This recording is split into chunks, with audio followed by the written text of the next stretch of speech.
Hello everyone, आप सब कैसे हैं? मैं उम्मीद करता हूं कि बहुत अच्छे होंगे और अपनी पढ़ाई को बहुत अच्छे से कर रहे होंगे। मैं Akash Kumar Bhadana ICT virtual classroom में आपका बहुत-बहुत स्वागत करता हूं मेरे प्यारे बच्चों। जैसा आपको पता है कि हमारी बेसिकली 10th क्लास है और 10th क्लास में हम लोग देख रहे हैं भारतीय अर्थव्यवस्था का विकास। उसी में आज हम लोग सेकंड चैप्टर को प्रारंभ करेंगे। सेकंड चैप्टर हमारा है भारतीय अर्थव्यवस्था के क्षेत्रक को हम लोग देखेंगे कि भारतीय अर्थव्यवस्था के कौन से क्षेत्र हैं, उन क्षेत्रों पर हम लोग आपका गौर कर बात करेंगे। एक चैप्टर हम लोग आपका पढ़ चुके हैं, हम उसको देख चुके हैं कि आपका डेवलपमेंट क्या है, डेवलपमेंट की क्या प्रोसेस है, इस पर हम लोग बात कर चुके हैं। आज हम लोग सेकंड चैप्टर की तरफ आगे बढ़ रहे हैं। तो सबसे पहले आपको पता है कि हम चैप्टर को पढ़ते हैं, फिर उसके पढ़ने के बाद कोई भी डाउट होगा आप पूछिए, फिर उसके बाद हम उसके मोस्ट इंपॉर्टेंट जो भी उसके प्रश्न उत्तर हैं उनको देखते हैं। फिलहाल तो बच्चों हम चलते हैं सीधा डिजिटल बोर्ड पर। ध्यान दीजिए आप सभी, हमारे सामने साफ और स्पष्ट दिखाई दे रहा है अर्थव्यवस्था के क्षेत्रक को हम लोग आपका देख रहे हैं। ठीक, आर्थिक कार्यों के क्षेत्र पर हम लोग अगर बात करें, निम्न क्षेत्र को देखिए। आप लोगों को विभिन्न आर्थिक गतिविधियों में कार्य करते पाएंगे। इनमें से कुछ गतिविधियां विभिन्न वस्तुओं प्रदान करती हैं, कुछ अन्य सेवाओं को प्रदान करती हैं। ये गतियां हमारे चारों ओर हर समय संपादित होती हैं। यहाँ की हमारे बोलने में भी हम इन गतिविधियों को कैसे समझ सकते हैं, इनमें समझने का तरीका ये है कि कुछ महत्वपूर्ण मानदंडों के आधार पर इन विभिन्न समूहों में वर्गीकृत कर दिया गया है। इन समूहों को क्षेत्रक भी कहते हैं। उद्देश्य के महत्वपूर्ण मानदंड के आधार पर अनेक तरीकों में इनमें वर्गीकृत वापका किया गया है। अब जो हमारे काम करने के आधार पर ही हमने अपने क्षेत्र को बांटा है, ठीक, वो क्या उनका डिस्ट्रीब्यूशन है, कैसे उनके मानक है, इन सभी पर हम लोग बात करेंगे। सबसे पहले कुछ इमेज जो है वो आपके सामने स्क्रीन पर दी गई हैं, आप इन्हें गौर करके देखिए। पहली इमेज देखिए, एक डाकिया है जो पोस्ट लेकर आया है। दूसरा कुली है जो आपका सामान उठा रहा है। दो महिलाएं हैं जो आपका कपास को तोड़ रही हैं। एक महिला है जो अपनी दुकान पर क्या बेच रही है, रेडीमेड अपने कपड़े बेच रही है। एक व्यक्ति एक महिला जो क्या बना रहे हैं, ईंट बना रहे हैं। अगर आप इनके काम को देखोगे तो सबका काम कैसा है, एक दूसरे से बिल्कुल अलग आपको दिखाई देगा। तो इसी में कुछ हमने क्षेत्रों को डिवाइड किया है, कुछ क्षेत्रक हमने बनाए हैं, उनको भी हम लोग देखेंगे। देखिए, बात करेंगे आपके तीन सेक्टर हैं बेसिकली। प्राइमरी सेक्टर, इसके बाद आपका सेकेंडरी सेक्टर जिसको हम द्वितीयक बोलते हैं, और लास्ट आपको दिखाई देगा इसमें तृतीयक क्षेत्र। क्या दिखाई देगा? तीसरा सेक्टर। क्या कह रहे हैं? प्राकृतिक संसाधनों के प्रत्यक्ष उपयोग पर आधारित अनेक गतिविधियां हैं। कह रहे हैं कि प्राकृतिक संसाधनों के प्रत्यक्ष उपयोग पर कैसी हैं अनेक गतिविधियां हैं। जैसे कपास की खेती, यह एक मौसमी फल है। कपास के पौधे की वृद्धि के लिए हम मुख्यतः न कि पूर्णतः प्राकृतिक कारक जैसे वर्षा, सूर्य के प्रकाश और जलवायु पर निर्भर रहते हैं।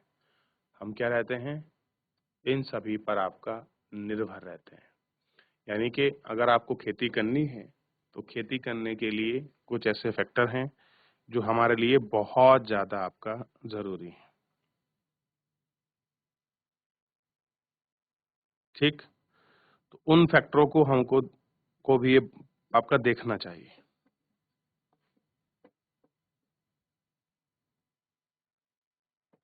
ठीक है, अतः कपास एक प्राकृतिक उत्पाद है। इसी प्रकार डेयरी उत्पादन में हम पशुओं की जैविक प्रक्रिया एवं चारा आदि की उपलब्धता पर निर्भर होता है। अतः इसका उत्पादन दूध दूध भी एक प्राकृतिक उत्पाद है। अब देखिए, कपास क्या है? एक प्राकृतिक उत्पाद है। डेयरी का उत्पादन हम लोग आपका पशुओं की जैविक आपकी प्रक्रिया, उनको चारा चाहिए, ये सब आपका नेचुरल चीजों पर निर्भर होता है। अतः इस उत्पाद दूध भी एक प्राकृतिक उत्पाद है। इसी प्रकार खनिज भी, अयस्क भी प्राकृतिक उत्पाद है। जब हम प्राकृतिक संसाधनों का उपयोग करके किसी वस्तु का उत्पादन करते हैं तो इसे प्रथम क्षेत्र की गतिविधि कहा जाता है। अगर हम ऐसे उपयोग करते हैं तो हम क्या बोलते हैं? ये प्राइमरी सेक्टर की एक्टिविटी क्या है? जो आपका प्राइमरी सेक्टर है उस क्षेत्र की क्या है? एक्टिविटी। तो इतना हम लोग देख लिए, आगे बढ़ें। प्राथमिक क्यों? क्योंकि इन उत्पाद सभी उत्पाद का आधार जिन्हें हम क्रम से निर्मित करते हैं, चूंकि हम अधिकांश प्राकृतिक उत्पाद डेयरी, कृषि, मत्स्य, वन से प्राप्त करते हैं, इसलिए इस क्षेत्र को कृषि एवं सहायक क्षेत्र भी कहते हैं। यानी कि जो चीज हमको उत्पाद चाहिए, जो हमको प्राकृतिक से आपका पैदा होते हैं, ऐसे को हम क्या कहते हैं कि आपका कृषि एवं उसके सहायक उत्पाद हैं, और ये क्या है आपका प्राथमिक क्षेत्र के भाग है। कैसे है? प्राइमरी एक्टिविटी के भाग है। तो आप प्राथमिक क्षेत्र के भाग को भी आप इसमें देख सकते हैं। ये प्राइमरी सेक्टर के कुछ उत्पाद हैं जिन्हें आप गौर करके देख सकते हो। जैसे आपका पेड़ हो गया, पौधे हो गए, कोल माइनिंग हो गई, पशुपालन हो गया, डेयरी फार्मिंग जिसमें आता है, गेहूं का उत्पादन, सब्जी, फल इत्यादि। ये सब क्या है? ये प्राकृतिक उत्पाद है। क्या है ये बच्चों? ये सब आपका प्राकृतिक उत्पाद हैं। तो आपको इन सभी को प्राकृतिक जो उत्पाद हैं इन्हें आपको ध्यान रखना चाहिए। ठीक? क्या करना चाहिए? आपको इनका ध्यान रखना चाहिए।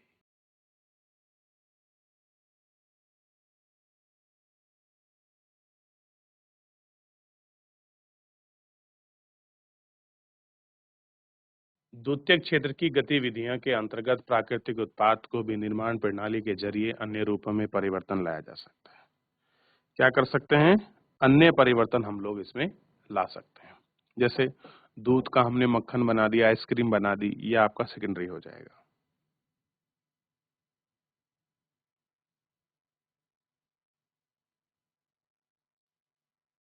यह आपका प्राथमिक क्षेत्र के बाद अलग कदम है।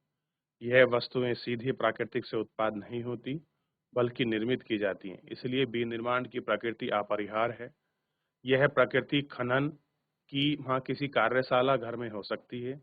जैसे कपास के पौधे से प्राप्त रेशम का उपयोग कर कर हम सूत काटते हैं और कपड़ा बुनते हैं।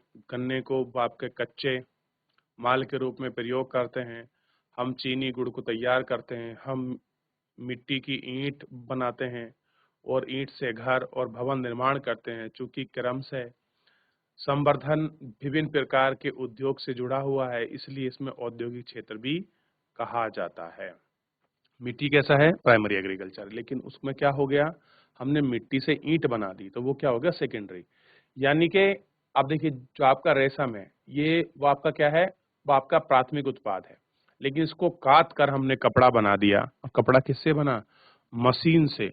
तो इसमें जो औद्योगिक का जो प्रयोग होता है, इसी औद्योगिक प्रयोग की वजह से हम सेकेंडरी सेक्टर को क्या बोलते हैं? हम औद्योगिक क्षेत्र बोलते हैं। और प्राइमरी को हम कृषि क्षेत्र कहते हैं। देख लिया आप लोगों ने बच्चों?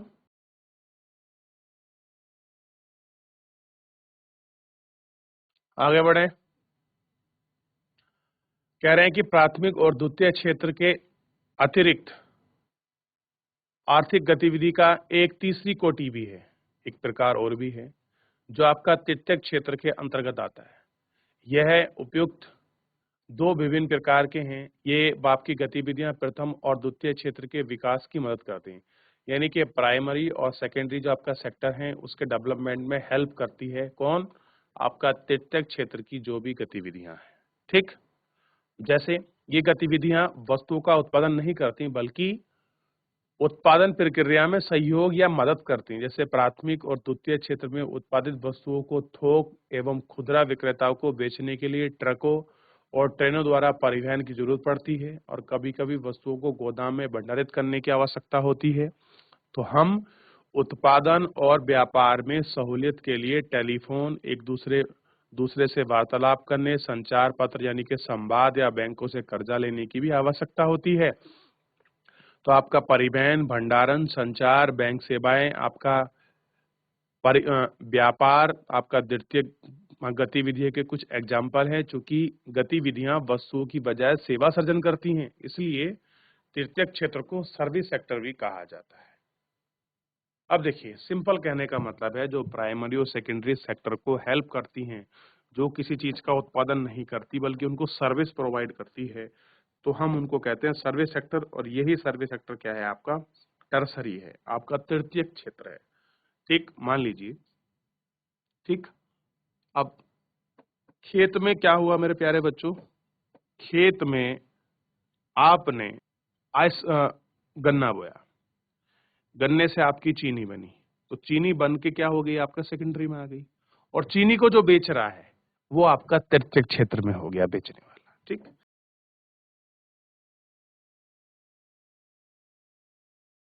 आगे बढ़ जाएं। प्राइमरी आपने देख लिया, और ये है आपका तृतीय क्षेत्र। द्वितीय क्षेत्र में देखिए ये सारे सामान आते हैं, और तृतीयक में ट्रक हो गया, बैंकिंग सेवा, सर्विस, कंप्यूटर सेक्टर वगैरह। तो एक बार तृतीयक सेक्टर को भी देख लीजिए और द्वितीयक को देख लीजिए, ठीक। कुछ पूछना है तो आगे बढ़ जाएंगे।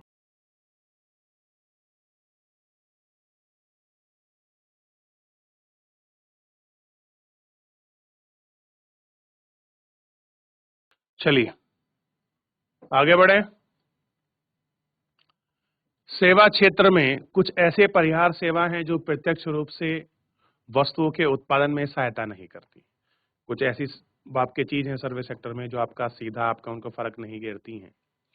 जैसे हम कह सकते हैं शिक्षक, डॉक्टरों को, धोबी, नाई, मोची, वकील। ये व्यक्तिगत सेवाएं उपलब्ध कराने वाली और प्रशासनिक और लेखाकरण करने वाले लोगों की आवश्यकता होती है। वर्तमान समय में सूचना प्रौद्योगिकी पर अतिरिक्त कुछ नवीन आपकी सेवाएं हैं, जैसे internet cafe, ATM booth, call centre, software company इत्यादि। ये सारी चीजें कैसी हैं? बहुत ज्यादा आपकी महत्वपूर्ण है। तो इन सभी को ध्यान रखने की हमको जरूरत है, और इन पर बात करने की भी क्या है हमको जरूरत है, ठीक। अब देखिए क्या कह रहे हैं, गौर कर आप इसको देखिए और गौर कर पढ़िए। तालिका आर्थिक गतिविधियों के एग्जाम्पल। कल्पना करें कि यदि किसान किसी चीनी मिल को गन्ना देने से इनकार कर दे तो क्या होगा? मिल बंद हो जाएगी। क्या प्रदर्शन करता है? द्वितीयक या औद्योगिक क्षेत्र का उदाहरण प्राथमिक क्षेत्र पर निर्भर है। सिंपल कहने का मतलब है, अगर आपको सेकेंडरी सेक्टर आपको डेवलप करना है तो वो सेक्टर आपका जो है मेरे प्यारे बच्चों बेसिकली आपका एग्रीकल्चर पर आपका डिपेंडेंट है, यानी कि प्राइमरी सेक्टर पर आपका डेवलप है। यानी कि सेकेंडरी सेक्टर को चलाने के लिए प्राइमरी सेक्टर का होना बेहद जरूरी है।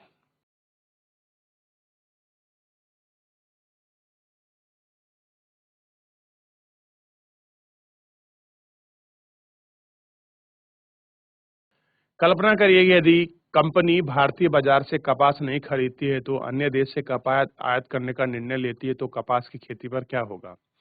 भारत में कपास की खेती कम लाभकारी हो जाएगी, या किसान सीखते अन्य फसल उगाने उन्मुख नहीं देखेगी, या वे आपके दिवालिया हो सकते हैं, कपास की कीमत गिर जाएंगी। देखिए अगर भारत की कोई कंपनी ऐसा करती है कि वो आपका भारत से कपास नहीं खरीदती, तो उसके दो तीन फैक्टर हो सकते हैं। पहला, एक कंपनी के खरीदने से कोई कमवर्ती नहीं हो सकता कि वहां उसका कपास जो है अगर वो नहीं आपका खरीद पा रही है, तो उससे क्या हो सकता है मेरे प्यारे बच्चों की भारत में जो है कपास की जो आपके वैल्यू है, जो रेट हैं, वो आपके गिर सकते हैं। दूसरा, हम ये कह सकते हैं जब कोई कंपनी भारत से आपका कपास मंगाएगी तो आपका कपास मंगाने से क्या हो सकता है, उसकी कीमतें भारतीय बाजार में कैसे हो सकती हैं? महंगी हो सकती हैं, और महंगी होने के साथ भारत में उसका एक अलग तरीके से जो उसका इम्पैक्ट और इफेक्ट है वो आपको साफ और स्पष्ट रूप से आपको दिखाई देगा। क्लियर है? चलिए ध्यान दीजिए।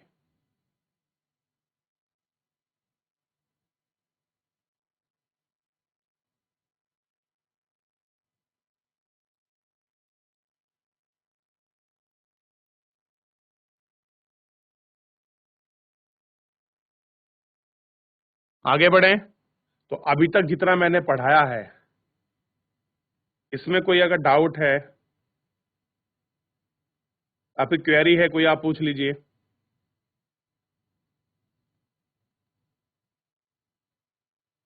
तो इस तरह से आप सारे को देखेंगे और बात करेंगे। अब इसमें कुछ चीज हैं जो आपको करनी है, जैसे निम्नलिखित व्यवसायों में बाप का प्राथमिक, द्वितीय और तृतीयक क्षेत्र को बाप का विभाजित करना है। कि कौन सा प्राइमरी का है, कौन सा सेकेंडरी का है। तो दर्जी है, ये द्वितीयक क्षेत्र का है। टोकरी बुनने वाला, ये आपको बताना है। फूलों की खेती करने वाला, ये आपका प्राइमरी का है। दूध विक्रेता प्राइमरी का है। मछुआरा प्राइमरी का है। पुजारी तृतीयक का है, ये भी तीसरे का है। दिया सलाई में काम करने वाला जो व्यक्ति है, ये सर्विस प्रोवाइडर थर्ड सेक्टर का है। महाजन भी थर्ड का है। माली, अगर आप देखो, माली भी तृतीयक का होगा। कुम्हार प्राइमरी होगा। मधुपालक प्राइमरी होगा। अंतयात्री आपका तरसरी होगा। कॉल सेंटर का तरसरी होगा। और टोकरी बुनने वाला भी क्या होगा, यह आपको खुद बताना है। देख लिया।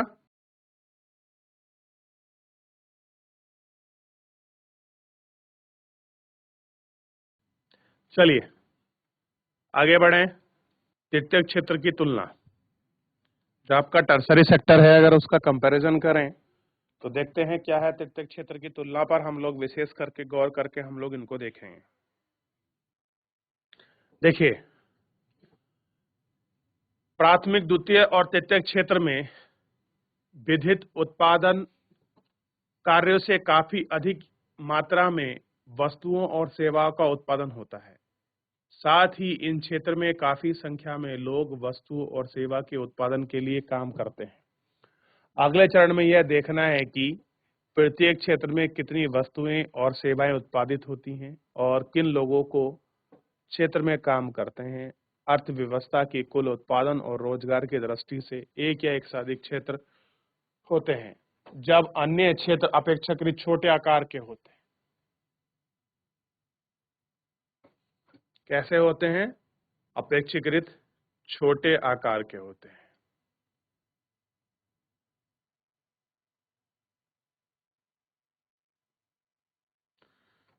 देख लिया। चलिए, प्रत्येक क्षेत्र के विधिवत आपका वस्तुओं और सेवा की गणना हम कैसे करते हैं और कुल उत्पादन को कैसे जानते हैं। आप सोचते होंगे कि हजारों की संख्या में उत्पादित वस्तुओं की सेवा गणना करना असंभव है। यह केवल बृहत कार्य है, बल्कि आश्चर्यचकित भी हो सकते हैं कि हम इन कारक और कंप्यूटर जैसे आपके फर्नीचरों की संख्या का योगफल कैसे करते हैं। और अब अत्यधिक बेतुक की बात है, आप सोचते होंगे कि इस समस्या का समाधान अर्थशास्त्रियों का सुझाव है वस्तुओं की सेवा वास्तविक संख्या का योग करके उनके मूल्य का उपयोग किया जाना है। यदि इतने किलोग्राम गेहूं 8 रुपए प्रति किलो की दर से बेचा जाता है तो गेहूं की कीमत 80,000 होगी। 10,000 रुपए प्रति किलो गेहूं की नारियल की दर से बेचा जाता तो योगफल ये होगा। यानी कि हर रेट और वस्तुओं के जो अलग संख्यक हैं उनके मानक मुद्रक कैसे निकल रहे हैं, बड़े अलग रूप से निकलकर हमारे सामने आ रहे हैं और हम उनको देख पा रहे हैं। तो इसको तो फिलहाल हम लोग यहाँ तक ही रखते हैं। और इसमें थोड़ा सा एक बार मैं फिर आपसे कहना चाहूंगा कि प्राइमरी, सेकेंडरी और तृतीयक क्षेत्र का जो अंतर है, आप इन्हें बेसिकली एक बार कर लें, क्योंकि आपको 10th में पढ़ने को मिलेगा, आपको 11वीं में मिलेगा और 12वीं में मिलेगा। और आपको अब आपको पता होना चाहिए कि प्राइमरी सेक्टर की चीजें कौन सी हैं, सेकेंडरी सेक्टर की चीजें कौन सी हैं और टर्सरी सेक्टर की चीजें कौन सी हैं। अगर आप इनको देखते हैं और आप इनको देखकर चलते हैं तो सारी चीजें बड़ी अच्छे से स्पष्ट हो जाएंगी और आप उन पर अच्छे से विचार भी कर पाओगे। क्लियर है मेरे प्यारे बच्चों? तो अगर कुछ डाउट है, कोई क्वेरी है, तो अगर कुछ पूछना चाहते हैं पूछ लीजिए, नहीं तो फिर आगे बढ़ेंगे।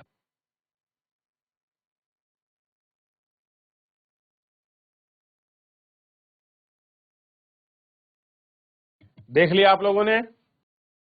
तो अगर मैं आपसे अंतर करने के लिए कहूं कि प्राइमरी सेक्टर और सेकेंडरी सेक्टर में क्या अंतर है, तो आप उसका बेसिकली अंतर कर पाओगे या नहीं कर पाओगे, ये आप मुझे बहुत अच्छे से सुस्पष्ट तरीके से आप बताइए। चलिए, कोई डाउट है, कोई क्वेरी है, कुछ पूछना है तो पूछ लीजिए।